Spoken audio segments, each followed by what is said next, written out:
Bienvenue dans la synthèse de notre plénière d'octobre consacrée à un thème central, la métamorphose des organisations et l'émergence de nouveaux modèles d'entreprise. Cette séance a été portée par l'intervention de Marie-Christine Villagordeau, qui explore depuis plusieurs années le parcours de dirigeants engagés dans une transformation profonde, personnelle, culturelle et organisationnelle. La plénière a également été enrichie par le témoignage de Thomas Huriez, fondateur de 1083, qui illustre concrètement comment une vision peut conduire à réinventer un modèle industriel plus local, plus durable et plus humain. Je vais planter le décor avant de rentrer dans comment ils font. C'est dire qui ils sont. Alors, ils sont génératifs, c'est-à-dire comment je prends soin de moi, mais je vais prendre soin des autres et de l'environnement, mais pour aujourd'hui et aussi pour les générations futures. Et j'ai voulu approfondir pour savoir comment ça se passait réellement. Qu'est-ce qui les motivait? Qu'est-ce qui les caractérisait? Les choses qui les caractérisent, c'est le courage. C'est-à-dire, quels que soient les doutes, quel que soit le contexte, quel que soit le moment, ils ont un désir de transformer. Ils ont une deuxième caractéristique qui est la conviction. Et puis, ils ont l'audace et l'ambition. Puis ensuite, dans le monde dans lequel nous vivons, ils portent l'espoir.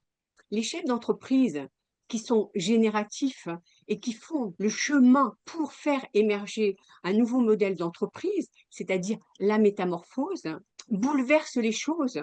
Globalement, il y a ce mouvement de suppression de certains éléments, de la conservation de certains éléments et la création d'autres. Alors, il y a deux typologies de dirigeants. Les génératifs, dans la quarantaine, la personne se pose la question, j'ai réussi ma vie pro, j'ai réussi ma vie personnelle. Alors, soit il y a une stagnation, soit le chef d'entreprise se dit, mais qu'est-ce que je peux faire maintenant? Et c'est là qu'il décide de prendre soin des personnes, de son entreprise sur le court, moyen et le long terme pour aujourd'hui et pour les générations futures. Il y a deux typologies de chefs d'entreprise.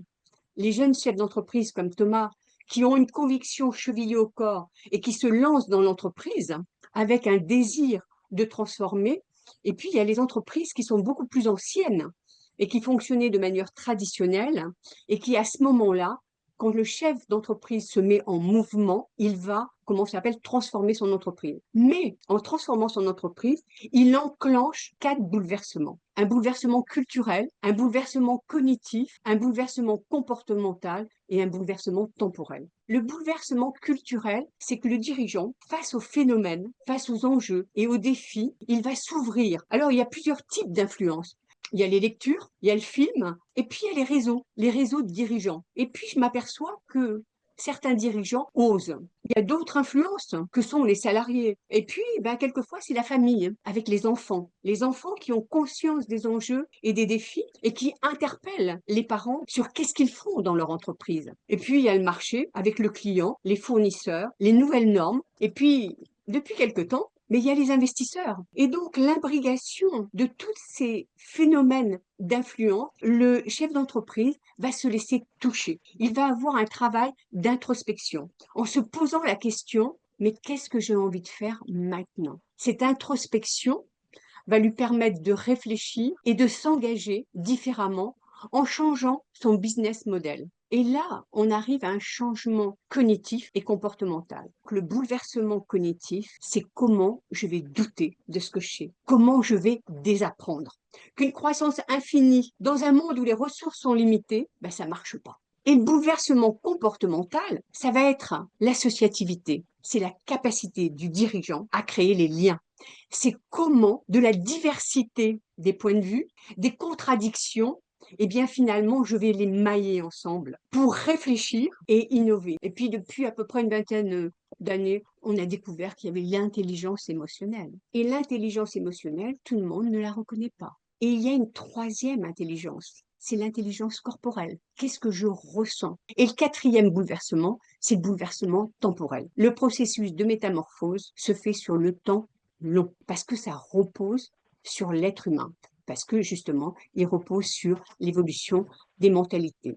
Le dirigeant va ouvrir un espace de controverse, il va prendre en compte la diversité des opinions. C'est là où il y a le premier écueil. Certains ne sont pas d'accord. Le premier écueil, c'est de faire le deuil des personnes avec lequel il travaillait depuis plusieurs années. Une personne dans l'entreprise, elle a ses objectifs connus de tout le monde, mais elle a aussi ses objectifs personnels. Elle a peut-être envie de changer de métier, elle a peut-être envie de progresser dans l'entreprise, elle a des objectifs personnels.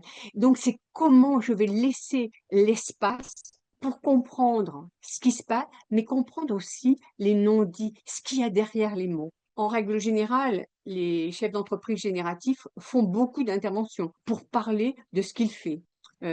C'est pas une évolution, c'est pas une adaptation, c'est une reconfiguration des liens d'interaction. Et donc, c'est dans et par la relation que peut émerger le processus de métamorphose.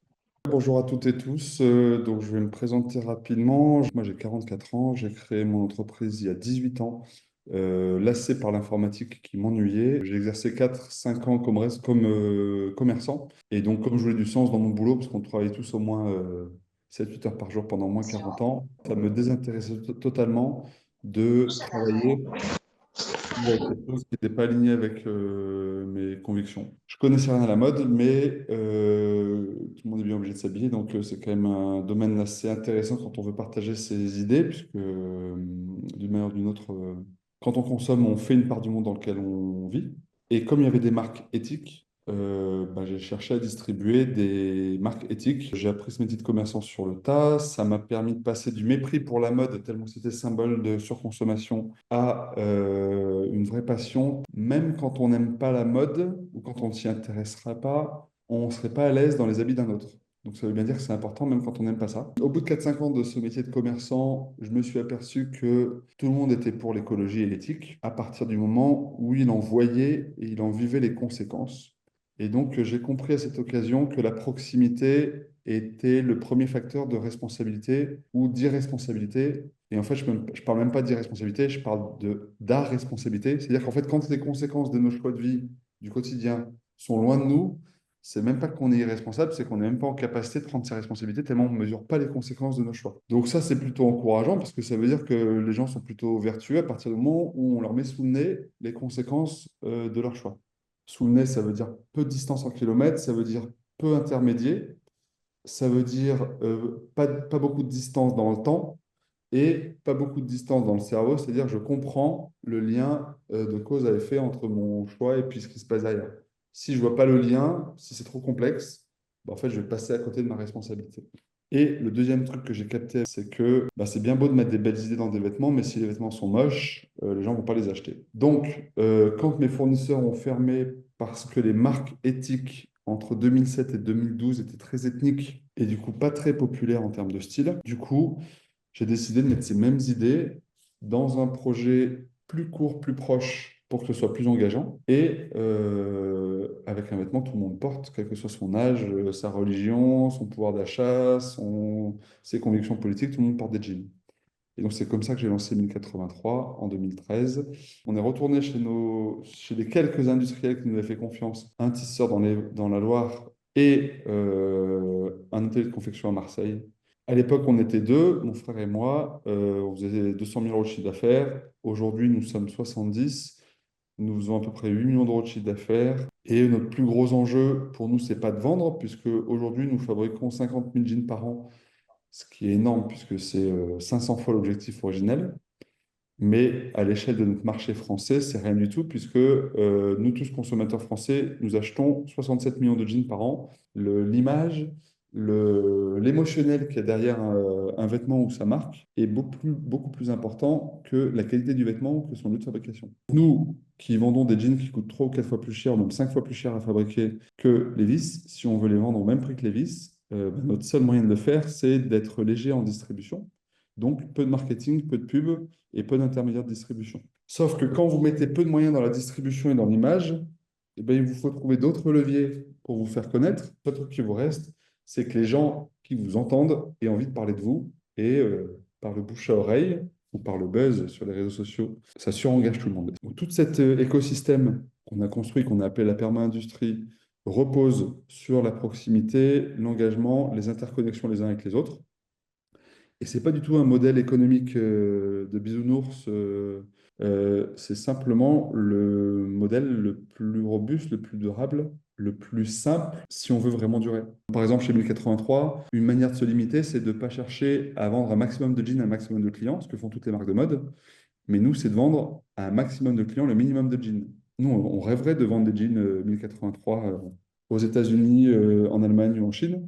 Mais du coup, ce serait des jeans fabriqués localement, puisque c'est le principe de la proximité. Donc la part émotionnelle, j'ai compris qu'elle était beaucoup plus importante que la part rationnelle. Donc en fait, l'enjeu qu'on a chez 1083 maintenant, ce n'est plus de convaincre les gens des bien-fondés du Made in France, c'est de donner envie aux gens de 1083 de Made in France. Et donc nous, notre souhait, c'est de redonner le goût aux Français, d'acheter des marques qui font sens et des marques de qualité. Tout ça pour dire que nos usines, nos ateliers, si on les rend visitables, si on valorise nos métiers manuels, eh bien en fait, ils ont tout pour retrouver, pour redonner de la valeur ajoutée perçue à nos jeans. Et c'est pour ça qu'on fait autant de tourisme industriel. Quand on commence ce chemin-là, en fait, on en voit toutes les vertus et on se désintéresse des autres stimuli de la pensée habituelle. Et si vous souhaitez assister aux prochaines plénières de France Processus, retrouvez toutes les informations pour adhérer sur franceprocessus.org.